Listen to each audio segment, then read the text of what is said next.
안녕하세요. 오늘 저희와 함께 살펴볼 자료들은 일론 머스크의 최근 구상들을 다룬 인터뷰와 기사들입니다. 네, 안녕하세요. 테슬라 자율주행부터 로봇, 우주 이야기까지 아주 다양하더라고요. 맞아요. 특히 테슬라의 완전 자율주행, 휴머노이드 로봇 옵티머스, 그리고 스페이스X의 스타베이스 시티 계획까지 그가 내놓는 미래 기술의 청사진을 좀 들여다볼 텐데요. 이 자료들 속에서 가장 주목할 만한 점, 그리고 그 의미가 뭔지 같이 한번 파헤쳐보죠. 네, 좋습니다. 사실 이 구상들이 그냥 아이디어가 아니잖아요. 벌써 구체적인 실행 단계에 들어선 것들이 꽤 있죠. 그렇죠. 몇 달 안에 선보일 자율주행 기술이라든지. 네, 또 개발 중인 로봇도 있고 심지어 주민 투표로 현실화된 도시 계획까지 나왔으니까요. 맞아요. 보내주신 자료들 보면서 머스크 비전의 핵심이랑 그 배경을 좀 자세히 살펴보면 좋겠어요. 네, 좋습니다. 그럼 FSD 얘기부터 시작해 볼까요? 네. 그게 가장 임박한 소식 같은데 테슬라의 완전 자율주행, FSD요. 자료 보니까 운전자의 감독이 필요 없는 수준이라고 하던데요. 네, 그걸 몇 달 안에 출시한다고 하죠. 6월에 텍사스 오스틴 시작으로 미국 전역으로 확대한다는데 와, 이게 진짜 가능한가요? 몇 달 안에? 지금 나오는 차량에는 이미 기능이 탑재되어 있다고 하고 운전자 개입이 거의 필요 없을 거다 이렇게 얘기하더라고요. 정말요? 기술적인 완성도에 대한 자신감이 엄청난 거죠, 사실. 그렇군요. 중요한 건 이게 제한된 환경에서 잠깐 보여주는 게 아니라 네, 실제 도로에서 그리고 전국적으로 이걸 보급하겠다는 거잖아요. 맞아요. 머스크는 심지어 미래에는 사람이 운전하는 게 이상하게 보일 거라고 마치 말 타고 다니는 것처럼요. 그렇죠.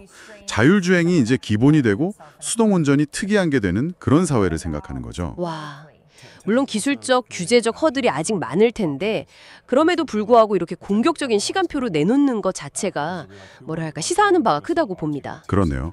자동차뿐만이 아니죠. 또 이제 개인 로봇 시대도 예고하고 있던데요. 아, 옵티머스 로봇 말씀이시죠? 네, 휴머노이드 로봇 옵티머스. 자료에서 머스크가 그러더라고요. 누구나 이 로봇을 원하게 될 것이라고. 아주 강하게요. 네, 그 표현이 인상 깊었어요. 단순히 공장에서 쓰는 로봇이 아니라 개인 비서처럼 그런 로봇이 보편화될 거라는 예측인데 왜 그렇게까지 확신하는 걸까요? 핵심은 이 로봇의 목표가 산업 현장을 넘어서 있다는 거예요. 개인의 삶 자체를 바꿀 잠재력, 이걸 보는 거죠. 아, 삶 자체를요. 네, 그냥 힘든 일 대신해 주는 걸 넘어서 일상생활의 거의 모든 영역에서 도움을 주는 조력자, 그런 역할로 자리매김하려는 것 같아요. 스마트폰이 우리 삶을 바꾼 것처럼요. 그렇죠. 약간 그런 느낌으로 개인용 로봇이 이제 필수품이 되는 미래를 그리고 있는 겁니다. 이게 진짜 실현된다면 사회경제적으로 파급력이 어마어마하겠죠. 상상만 해도 대단하네요. 네.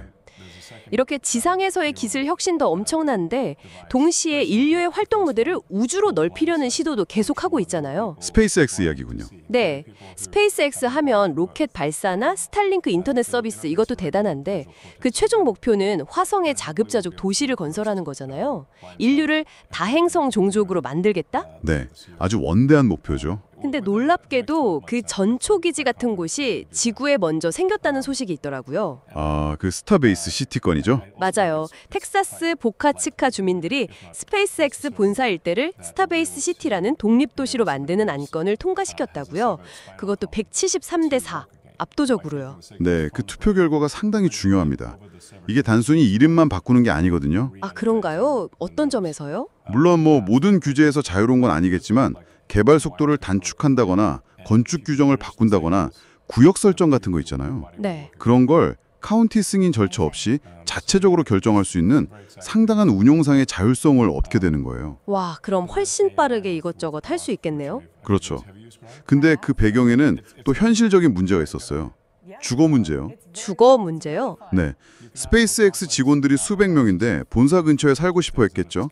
근데 카운티가 주택 개발을 계속 불허하니까 아예 그냥 우리끼리 도시를 만들자 이렇게 된 거예요. 아하, 그런 비하인드가 있었군요. 네, 지금 거주 인원이 한 500명 정도 되고 통근하는 인원까지 합치면 3,100명이 넘는다고 하니까 규모가 꽤 되죠. 상당하네요. 자료 보니까 이미 그 지역은 SF 영화에 나올 법한 미래형 건물들이 막 들어서고 있다고 해요. 와, 결국 지구에 이렇게 도시, 스타베이스를 건설하는 경험 자체가 나중에 화성의 도시를 건설하려는 그 거대한 목표를 위한 실험장이자 발판 역할을 할 거라고 보는 거죠. 그렇군요. 정말 스케일이 다르네요. 자, 그럼 정리해보면 운전자 없는 자동차가 막 돌아다니고 네, FSD가 일상이 되고요. 개인 로봇이 지방일을 돕고 옵티머스가 옆에 있는 거죠. 심지어 우주 개척을 위한 전초 기지 같은 도시까지 지구에 건설되는 미래. 이게 오늘 자료들을 통해 본 머스크의 청사진이네요. 와, 정말 숨가쁘게 진행되는 프로젝트들이에요. 맞습니다. 그리고 중요한 건 이 계획들이 그냥 먼 미래의 꿈 같은 이야기가 아니라 FST처럼 구체적인 출시 시점이 딱 언급되고 스타베이스 시티처럼 현실적인 기반이 딱 마련되는 식으로 매우 빠르게 구체화되고 있다는 점이죠. 네, 그게 정말 놀라워요. 그리고 또 하나는 이 기술들이 그냥 따로따로 노는 게 아니라 서로 연결되면서 더 큰 시너지를 낼 수 있다는 점도 주목해야 할 것 같습니다. 그렇겠네요. 자율주행차, 로봇, 우주 다 연결될 수 있겠어요. 네. 자, 오늘 이렇게 완전 자율주행, 개인 로봇, 스타베이스 시티까지 살펴봤는데요. 이 변화들 중에서 당신의 일상에 가장 먼저 그리고 가장 크게 영향을 미칠 변화는 과연 무엇이라고 생각하시나요? 한번 생각해 보시면 흥미로울 것 같습니다.